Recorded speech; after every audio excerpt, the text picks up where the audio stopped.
Hai guys, selamat datang kembali di channel Indonesia Belajar. Video ini adalah video kedua dari video berseri atau playlist bertema belajar Matplotlib untuk visualisasi data dalam pemrograman Python. Dalam video kali ini, kita akan berkenalan lebih lanjut dengan PyPlot. Yuk, kita mulai sesi pembelajaran kita.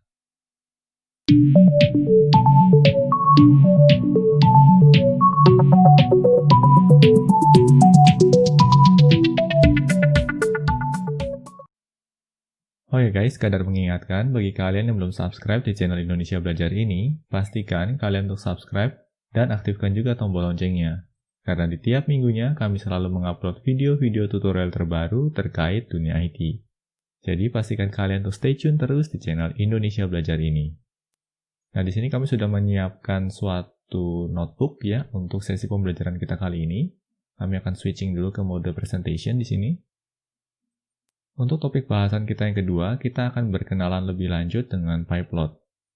PyPlot merupakan koleksi atau kumpulan fungsi yang menjadikan Matplotlib dapat bekerja menyerupai MATLAB.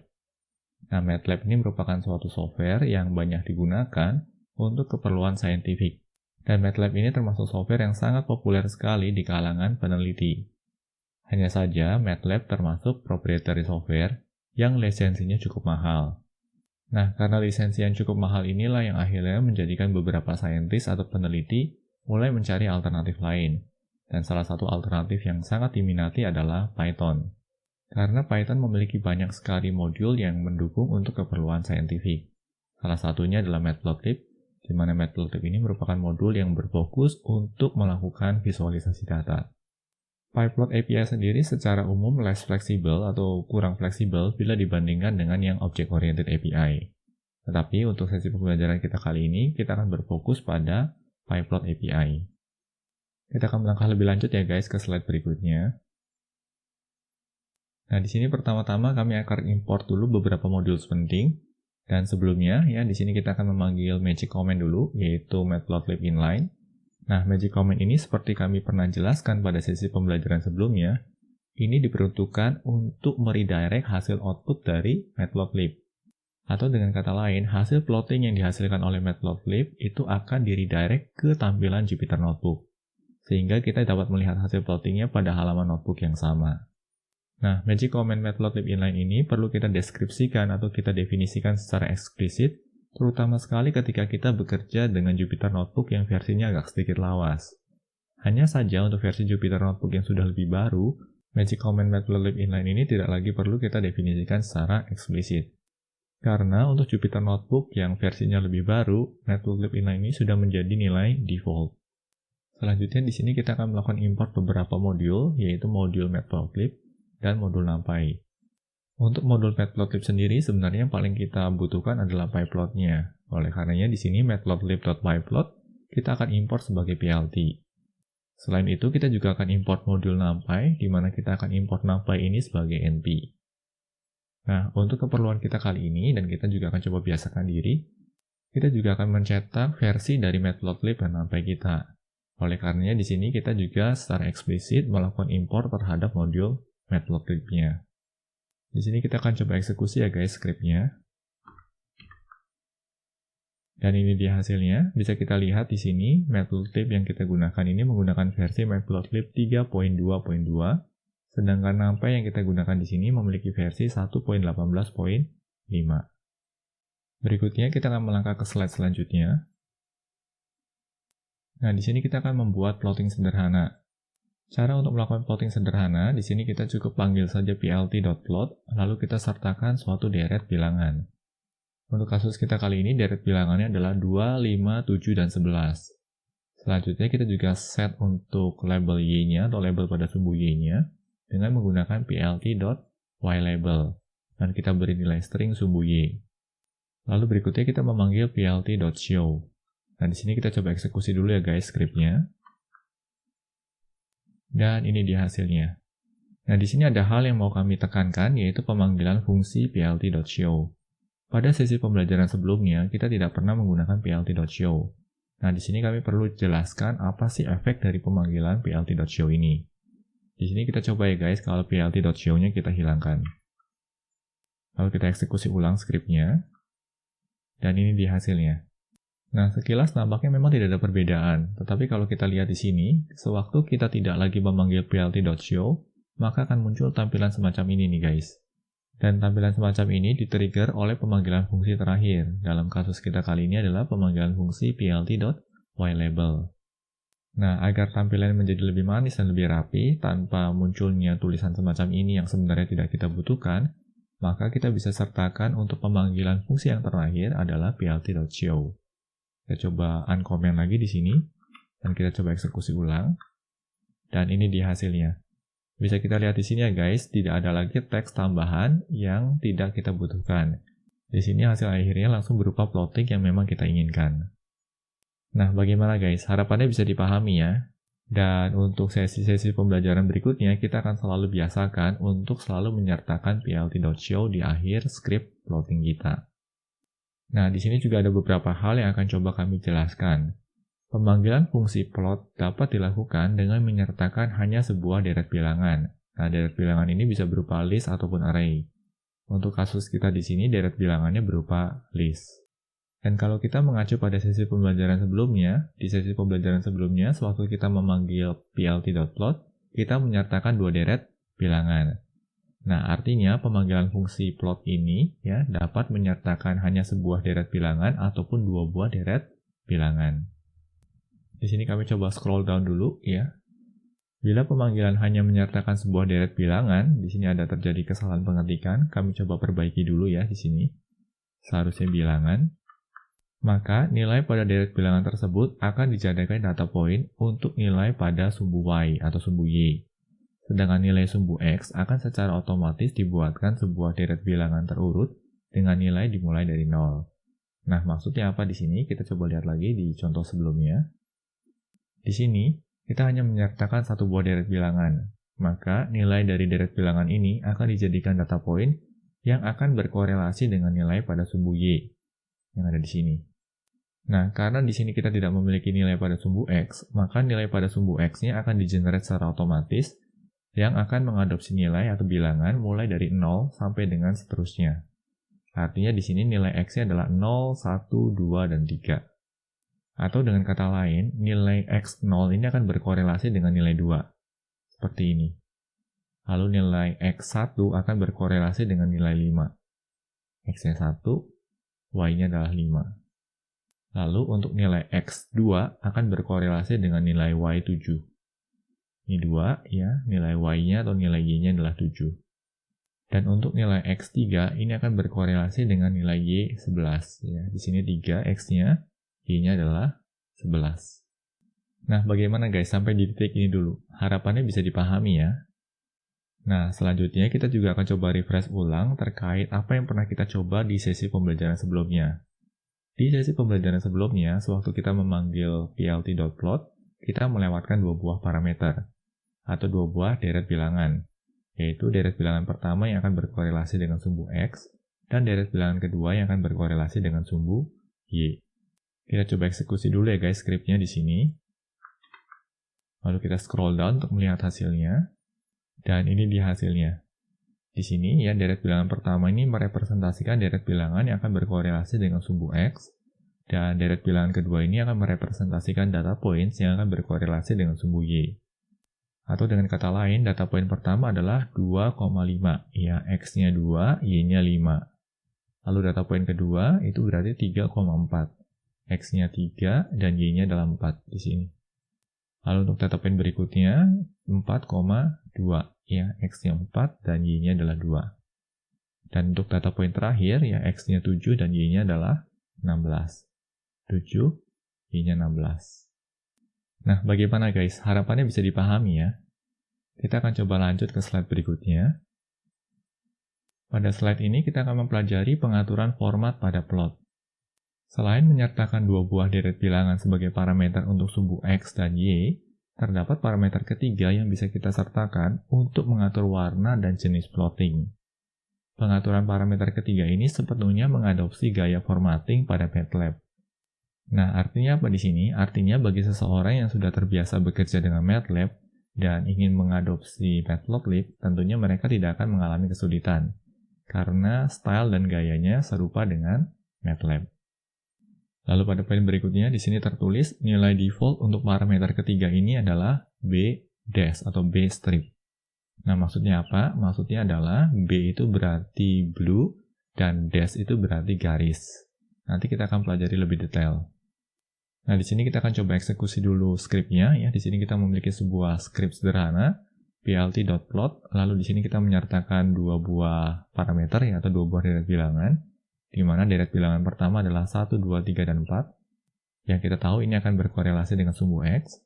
Lalu deret bilangan kedua adalah 1, 4, 9, dan 16 yang akan berkorelasi dengan sumbu Y. Lalu di sini kita menyertakan parameter ketiga yang kita beri nilai R dan O. Kita coba eksekusi dulu ya guys skripnya di sini. Lalu kita scroll down dan ini dia hasilnya. Oke. Di sini bisa kita lihat ya, hasilnya tidak lagi berupa garis tetapi berupa dot ya, atau titik.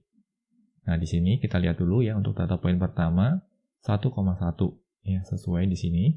Untuk data poin kedua adalah 2,4 ya, di sini sesuai. Untuk data poin ketiga adalah 3,9. Ini dia. Dan untuk data poin terakhir adalah 4,16. Dan ini dia. Oke. Nah, di sini kita akan pahami parameter ketiga. Parameter ketiga untuk kasus kita kali ini adalah R dan 0. R artinya red ya, mengindikasikan warna merah di sini. Artinya kalau kita mau ganti warnanya menjadi biru, kita cukup ganti saja menjadi B di sini. Kita coba eksekusi ulang. Dan ini dia hasilnya.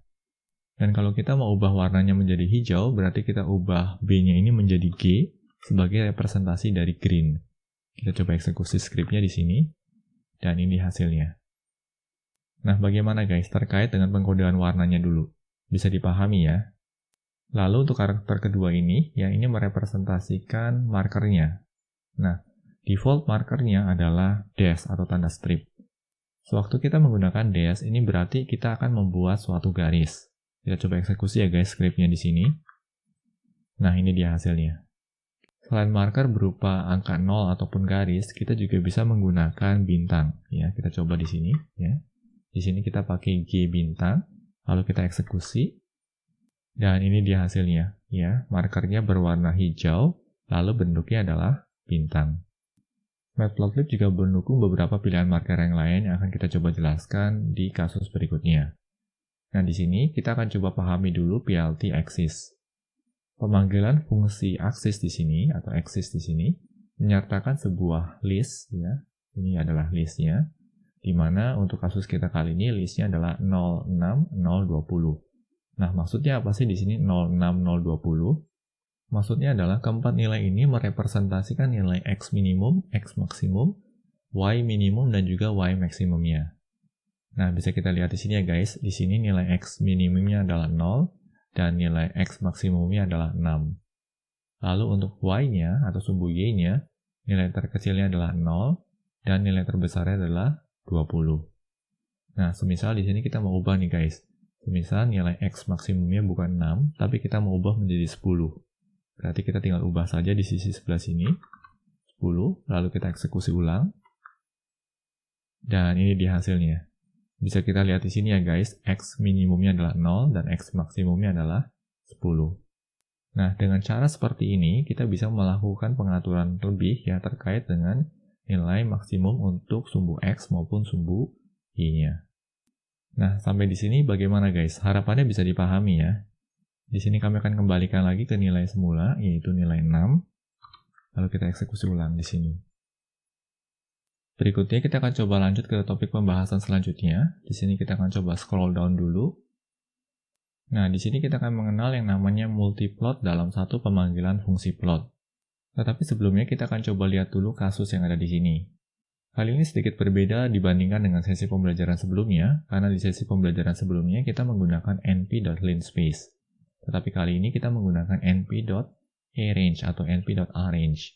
Pemanggilan fungsi np.arrange ini akan membutuhkan 3 buah parameter, di mana parameter yang pertama di sini kita beri nilai 0, ya, artinya 0 yang berupa floating point. Lalu untuk parameter keduanya kita beri 5, dan ini juga berarti 5 yang floating point. Nah, nilai 0 dan 5 ini merepresentasikan nilai minimum dan nilai maksimumnya. Artinya di sini kita mau mengenerate suatu nilai yang dimulai dari nilai 0 sebagai nilai minimum dan diakhiri dengan nilai 5 sebagai nilai maksimum. Lalu untuk parameter ketiga, di sini kita memberi nilai 0,2. Artinya apa? Artinya di antara nilai 0 sampai dengan nilai 5 ini terdapat sejumlah nilai dengan interval yang konsisten, yaitu intervalnya adalah 0,2. Nah, di sini yang membedakan nih guys, antara lint space dengan arrange. Yang membedakan antara lint space dengan arrange itu terletak pada parameter ketiganya. Untuk lint space, parameter ketiganya itu untuk mengatur jumlah data point yang berada di antara nilai minimum dan nilai maksimumnya. Sedangkan untuk arrange, parameter ketiga ini mengatur intervalnya. Nah, di sini kita akan coba eksekusi ya guys skripnya. Kita coba eksekusi skripnya dan ini dia hasilnya. Bisa kita lihat di sini ya, terdapat sederet bilangan di mana nilai terkecilnya adalah 0 dan nilai terbesarnya adalah 4,8 ya. Dan bisa kita lihat di sini ya guys, nilai 5,0 ini tidak disertakan karena nilai 5,0 ini digunakan sebagai pembatas nilai maksimum. Lalu kalau kita lihat lebih detail lagi di sini, untuk setiap data poinnya ini memiliki interval yang tetap, yaitu intervalnya adalah 0,2. Nah, data poin yang kita bentuk ini kita tampung ke dalam suatu variabel yang kita beri nama variabel t. Untuk selanjutnya kita mau coba plotting nih guys. Nah, di sini bisa kita lihat ya, kita melakukan pemanggilan plt.plotnya 3 kali, artinya di sini kita akan menghasilkan 3 buah plot. Untuk lebih jelasnya kita akan coba eksekusi dulu skripnya di sini. Dan ini dia hasilnya. Nah, di sini kita akan coba pahami ya guys, maksud dari ketiga plot yang kita baru saja lakukan ini. Nah, di sini untuk plot yang pertama ya, plot yang pertama ini menggunakan T dan T sebagai nilai X dan Y-nya. Lalu parameter ketiga untuk plotting yang pertama adalah R dash dash. Nah, di sini maksudnya apa? Di sini maksudnya adalah plotting yang pertama ini akan diplot dengan warna merah yang ada di sini. Lalu kita mau plotting berupa garis putus-putus. Nah, garis putus-putus ini direpresentasikan dengan strip-strip atau dash-dash. Dan bisa kita lihat di sini ya guys hasilnya. Hasil plottingnya ini berupa garis putus-putus berwarna merah. Lalu untuk plotting yang kedua ini untuk merepresentasikan data kuadratik. Bisa kita lihat di sini ya guys, untuk nilai X-nya diambil dari T, dan nilai Y-nya diambil dari T kuadrat. Dan parameter ketiganya di sini menggunakan BS. Nah, BS ini berarti B-nya merepresentasikan warna biru, lalu S-nya ini merepresentasikan square atau kotak. Dan bisa kita lihat di sini ya guys, hasil plottingnya berupa plotting dengan marker berwarna biru, dan markernya memiliki bentuk square atau kotak. Lalu untuk plotting yang ketiga, ya, di sini plottingnya berupa plotting cubic, ya, di mana nilai X-nya diambil dari variabel T, dan nilai Y-nya berupa T pangkat 3. Lalu untuk markernya, di sini menggunakan G capping. G berarti merepresentasikan warna green ya, atau hijau, dan capping ini merepresentasikan marker berupa segitiga. Dan bisa kita lihat di sini ya guys hasilnya. Hasilnya di sini ya, markernya berwarna hijau dan bentuknya berupa capping. Nah, bagaimana guys terkait dengan pengaturan marker ini? Makin bisa dipahami ya harapannya. Nah, di sini ya, kita juga dapat melakukan multiplot dalam satu pemanggilan fungsi plot. Artinya apa? Artinya kita tidak perlu lagi memanggil fungsi plot sebanyak 3 kali untuk melakukan 3 plotting yang berbeda. Nah, caranya bagaimana? Caranya seperti ini nih guys. Kita cukup panggil fungsi plt.plot ya, kurung buka kurung tutup di sini. Lalu untuk plotting pertama, kita tinggal tuliskan saja di sini t, r dash dash ya. Lalu untuk plotting kedua, kita tinggal hubungkan saja dengan tanda koma di sini. Dan bisa langsung diteruskan dengan plotting yang kedua, yaitu t kuadrat, bs. Dan kalau kita mau sambung lagi dengan plotting ketiga, ya kita tinggal koma saja. Lalu kita teruskan dengan t pangkat 3, G capping. Kita coba eksekusi ya guys skripnya di sini. Kita coba scroll down, dan ini dia hasilnya. Dan kalau kita lihat hasilnya di sini sama persis dengan hasil plotting sebelumnya. Hanya saja kali ini proses plottingnya dilakukan dengan memanggil 1 kali fungsi plot. Sedangkan pada kasus sebelumnya ya, di sini kita memanggil fungsi plotnya sebanyak 3 kali. Nah, bagaimana guys untuk poin ini? Harapannya bisa dipahami ya. Kita coba lanjut ke topik bahasan berikutnya, yaitu plotting dengan keywords. Nah, di sini bisa kita lihat ya, Matplotlib juga memungkinkan kita untuk melakukan plotting sekumpulan nilai yang tersimpan dalam struktur data yang disertai keywords argument atau quarks, seperti pada dictionary dan pada Python Pandas data frame. Nah, di sini kita akan coba lihat contohnya langsung ya. Nah, di sini pertama-tama kita membentuk suatu dictionary yang cukup sederhana, di mana terdiri dari 3 buah key, yaitu key dengan string A, key dengan string C, dan key dengan string D. Untuk key A ini akan berkorelasi dengan NP-arrange yang jumlahnya ada 50, lalu untuk key C ini akan berkorelasi dengan NP-random-randin. Berarti di sini kita melakukan proses randomization atau pengacakan bilangan integer dengan jangkauan 0 sampai 50 sebanyak 50 buah. Lalu untuk key D, kita akan membuat sama di sini, kita akan membuat random number, dan random number-nya juga full acak. Hanya saja di sini kita tidak atur jangkauan nilainya, yang kita atur hanya jumlahnya saja, di mana jumlah angka yang akan di random ini ada 50 angka atau 50 data point. Lalu berikutnya, dictionary ini kita tambah dengan 2 key baru, yaitu key B dan key D, di mana nilai untuk key B ini mengadopsi nilai dari key A, ya, ditambah 10, lalu dikalikan dengan NP random ran 50. Sedangkan untuk key D-nya, di sini akan mengambil nilai atau mengadopsi dari nilai NP ABS dari data yang ada di key D dan dikalikan dengan nilai 100. Lalu untuk melihat nilainya atau melihat hasilnya, kita akan coba tampilkan ya dengan memanggil nama variabelnya itu variabel data. Kita coba eksekusi ya guys scriptnya di sini. Dan ini dia hasilnya. Ya, ini adalah hasil dari dictionary kita. Terkait data yang ditampung dalam dictionary ini, ya, antara dictionary yang kami miliki dengan dictionary yang kalian miliki bisa jadi berbeda nilainya. Karena apa? Karena di sini kan kita melibatkan proses randomization atau pengacakan. Jadi nggak usah kaget ya guys kalau nilai yang kalian miliki berbeda dengan nilai yang kami miliki. Nah, pada tahapan berikutnya, kita coba nih guys untuk melakukan plotting data yang bersumber dari dictionary ini. Nah, untuk keperluan ini kita akan mengenal tipe plotting yang baru yaitu scatter plot, ya. Di sini caranya cukup mudah, kita cukup panggil saja plt.scatter, ya. Lalu yang paling penting di sini justru parameter terakhirnya nih guys. Parameter terakhirnya adalah data dan kita ambil dari variabel data. Lalu berikutnya untuk nilai X dan Y-nya, ya, karena variabel data ini merupakan dictionary, untuk nilai X dan Y-nya kita bisa panggil key dari dictionary kita. Nah, di sini key yang mau kita tampilkan adalah A dan B. Artinya dari dictionary yang kita miliki di sini ya, di sini kan kita memiliki 4 key ya dictionary-nya. Kita tidak ingin menampilkan ke 4 nilai yang ada dalam dictionary ini. Kita hanya ingin menampilkan data yang ditampung oleh dictionary dengan key A dan key B saja. Ya, artinya data yang ini, ya, dan data yang ada di sini. Untuk lebih jelasnya, kita akan coba langsung plotting saja datanya. Ya, kami coba eksekusi scriptnya, lalu kita scroll down, dan ini dia hasilnya. Di sini untuk X labelnya kita beri label entry A, ya, ini dia. Lalu untuk Y labelnya kita beri label entry B, seperti ini. Kita akan coba pahami ya guys di sini. Kita ambil contoh aja untuk data point yang paling akhir. Untuk data point yang paling akhir, ya, untuk A berarti data pointnya adalah nilai 49. Lalu untuk B berarti di sini 39,72. Nah, kalau kita lihat di sini ya, 49 berarti dekat sini ya. Lalu 39,72 berarti mendekati yang ada di sini.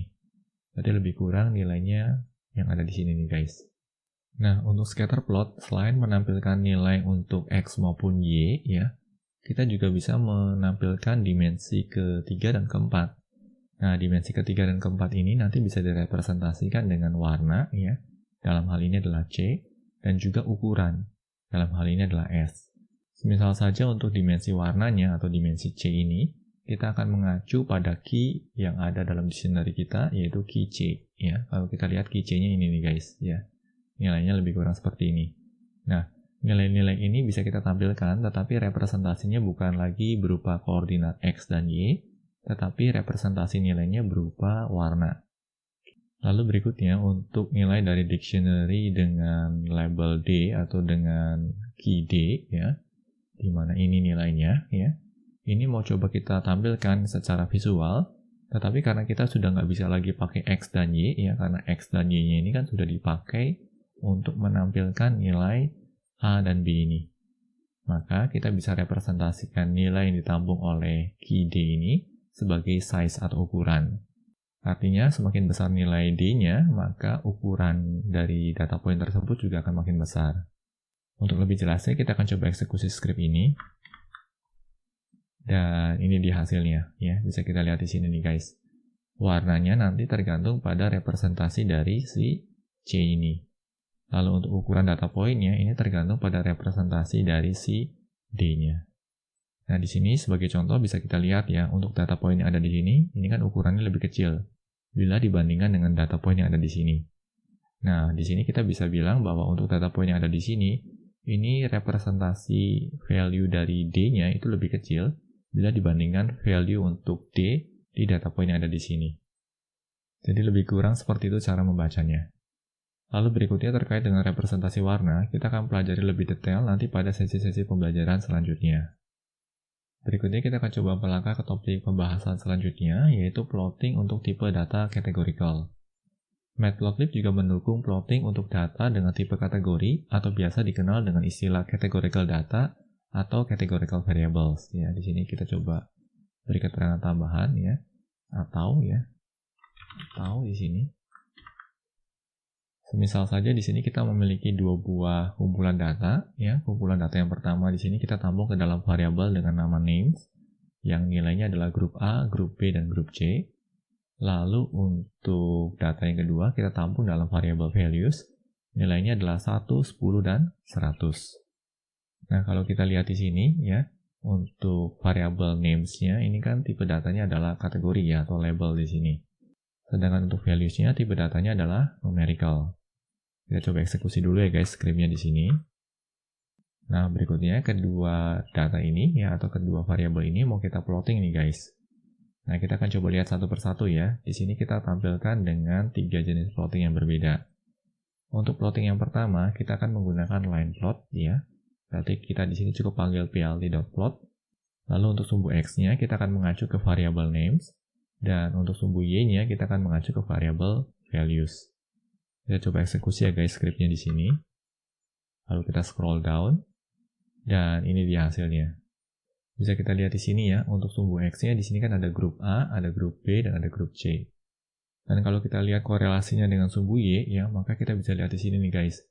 Nilai untuk grup A itu akan berkorelasi dengan nilai 1. Seperti ini.